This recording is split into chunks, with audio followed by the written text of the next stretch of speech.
Chinese President Xi Jinping was a no-show at this year's BRICS summit in Brazil. Beijing's official explanation coming down to a scheduling conflict. Xi's meeting with Brazil's president happened earlier this year. Now, this two-day summit that's happening in Rio de Janeiro, that's got diplomats from Brazil, Russia, China, India, South Africa, Egypt, Iran, and more. Vladimir Putin made a speech via video call. Both Russia and China keeping their distance from Iran after, of course, that recent conflict with U.S. And Israel forces. But other leaders at the summit came out and condemned attacks on Iran, and they came out against the tariffs. President Trump seeming to respond on Truth Social. Any country aligning themselves with the anti-American policies of BRICS are going to be charged an additional 10% tariff. No exceptions to this policy. Let's bring in Gatestone Institute senior fellow Gordon Chang. Gordon, you say that you suspect something deeper is behind his absence. And I want to add here, Maria has reported, her sources have told her that Xi Jinping suffered a stroke at some point. Tell us more. Yeah, Maria was the first person in American media to actually talk about this. And I think there are only two credible explanations why Xi Jinping skipped the BRICS summit. One of them is because he felt that due to political turbulence at home, he could not afford to leave. And the second is that his political adversaries are now so strong, they prevented him from leaving. You know, we don't know because the Chinese political system is opaque, but almost everything we know about China probably is obsolete right now. And the thing that I worry about is that Xi Jinping now has incentives to disrupt the international system because he can see that the course of events means that he loses some or all of his power. And the only way he can stop that is to cause trouble someplace so that people will rally around him.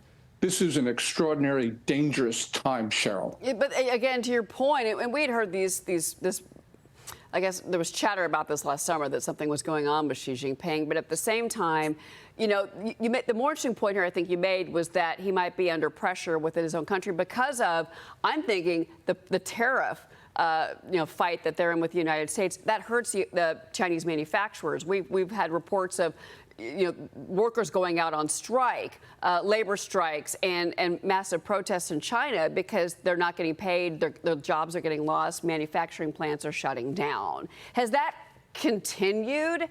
And how does that politically play out for him, in your opinion? When you add all the factors you mentioned together, what you have is a Chinese economy that is evidently contracting. And we can see this from the price data for the last 4 months. It shows consumer price deflation. And also for the last 32 months, the producer price index has been in negative territory as well. Deflation is an economy killer. So the economy is not growing at the 5.4% pace that they claimed for Q1. We don't know exactly where the economy is, but we got to remember they're also having their 2008 right now with their debt-fueled crisis. So really, the Chinese economy is in distressed state. And that's only one of the reasons why people are blaming Xi Jinping, because they look at all of his policies for causing these simultaneous crises that are affecting China at this moment. Liz Peek's got a quick question for you. Gordon, hi. When you talk about other forces in the Chinese government circling Xi Jinping and possibly pushing him aside a little bit, what do those forces look like? Are these pro-reform, pro-market forces, or are they even more dictatorial, autocratic, eager to control the entire economy as Xi has done? Yeah, I think that he has lost significant control and probably total control of the Chinese military because the #1 uniformed officer, General Zhang Youshou, is known to be his adversary. And we have seen Xi Jinping's loyalists in the military being sacked and disappeared. Among civilians, the evidence is not as clear, but there is a lot for us to say that Xi Jinping has lost influence there as well.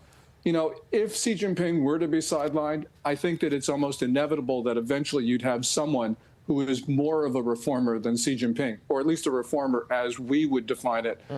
For instance, Premier Chang, maybe a former Premier Wen Jiabao. But the point is that no one's going to be worse than Xi Jinping when it comes to the Chinese economy. Right. That's interesting that you say that. Real quick, I do want to ask you about something very important to Americans here, and that's the issue of TikTok. So President Trump says he, quote, pretty much has a deal to have TikTok sold. He has mentioned in postings on True Social that it is, and in an interview as well with Maria, he talked about this, like it's an investor. He said 2 weeks, that's what he told Maria. So he says he's going to start talking to China as soon as today about this issue. But again, he first talked to Maria on Sunday Morning Futures. Real quick, watch this interview. Like TikTok, I'm extending that, but no big deal. We have a buyer for TikTok, by the way. I think I'll need probably China approval, and I think President Xi will probably do it. Who's buying? I'll tell you in about 2 weeks. A big technology company there. Very, very wealthy people. It's a group of very wealthy people. Last week. So that was June 29th. I just want to point out, I'm just looking at the calendar right now, because I heard 2 weeks from President Trump to Maria. We're all waiting to hear more. Yes, and I think that the only acceptable deal is that an American party takes over TikTok and the relations with China are severed. Remember, China has been using TikTok continually to steal the data of Americans, as well as they use the curation algorithms to not only propagate China's narratives, but also to promote suicide, to promote illicit drug use in the U.S. This is our country. China doesn't allow our apps. I don't think there's anything to talk about. I don't know why we're negotiating with China or why we need China's approval. This is a matter of national security for Americans. That's the end of the story in my book. Yeah, I think, and I've said this to Maria as well, I think that, it definitely seems that the TikTok negotiations and the trade negotiations are really going hand in hand here. They're basically one and the same. So it's a very complex relationship we've got with the Chinese. Gordon, it's great to always see you. Thank you so much for being with us on this Monday. Thank you, Cheryl.